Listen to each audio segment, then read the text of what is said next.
Well, time for me to review Taylor Swift again.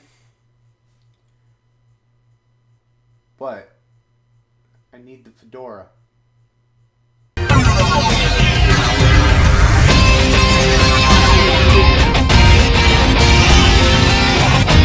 So let's go ahead and get one thing about this song out of the way. This is not the version of Bad Blood that appears on the album 1989. This is a guest artist version of that song. It is a remix with a guest artist on it. Do I think this is a bad thing? No, not really, because it actually comes from a proper place. Kendrick and Taylor wanted to work together, but unfortunately they didn't get to for the album 1989, so they're working together here instead. And it's on a song that has already been written. So, it's not like it's deceptive, tricking people into thinking this is the one from 1989. No, it's just promoting the album, which is what a single is supposed to do, and it's kind of its own entity as well. That being said, I've already talked about Taylor Swift's past, so I guess I have to talk about Kendrick Lamar. Neat. Kendrick Lamar is notably very deep, and I tend to like a lot of his music on a lyrical standpoint, so hopefully he can bring that sort of thing to a guest verse. Another elephant in the room regarding this. Yes, the music video is a giant spectacle. It is intended to be a giant spectacle. It's intended to get people talking about the song. And you know what? It did a good job. When the music video debuted, the song hit #1 on the charts. The first #1 that I have ever reviewed.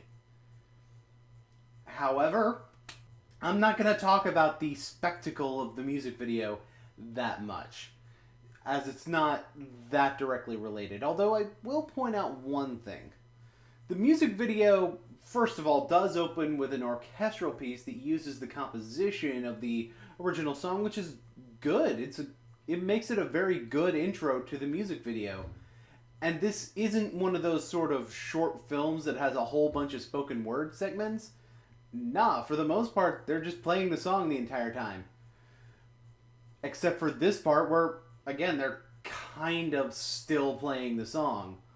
Another notable thing as we get into the first iteration of the chorus is that this music video does a good job of working with the concept of the song, which is basically that people used to be friends with each other and now they're enemies. Simple as that. And they use this secret agent formula to go with that, which is a good setting for that sort of thing.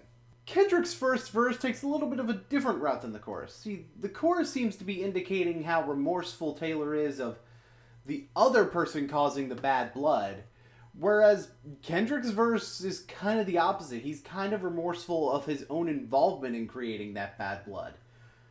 Something interesting, and it's a good example of how a collaborator can add to a song. I can start talking about all the celebrity appearances here, but I think I'll just go into Kendrick's second verse instead. Kendrick's second verse flips from being regretful of what he did to regretful of what his frenemy, for lack of a better term, did. I don't like using the word frenemy, it's stupid, but it fits here. Now this actually provides a good progression emotionally through the song. It starts out very, very upset with your own actions, and then you start getting angry at the person. Which, I've been stabbed in the back before by friends, and that's kind of how it feels sometimes. So, it didn't always feel like that. Sometimes you're just mad at the person right from the get-go, but, sometimes you start out with feeling like it's your fault. And, that's very relatable.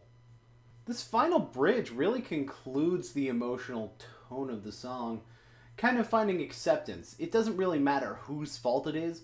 All that matters is that this relationship was torn apart, and there's really no fixing it at this point.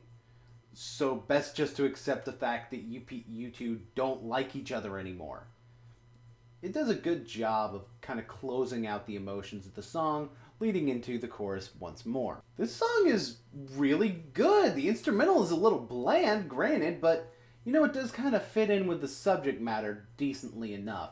It didn't have to be much for the vocal presence of both Taylor Swift and Kendrick Lamar.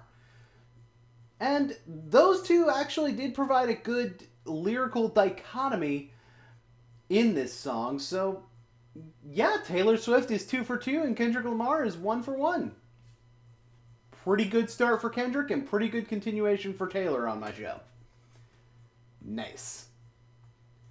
Well, next week I'm going to be covering a music video that has been compared to this because it has a lot of celebrities in it.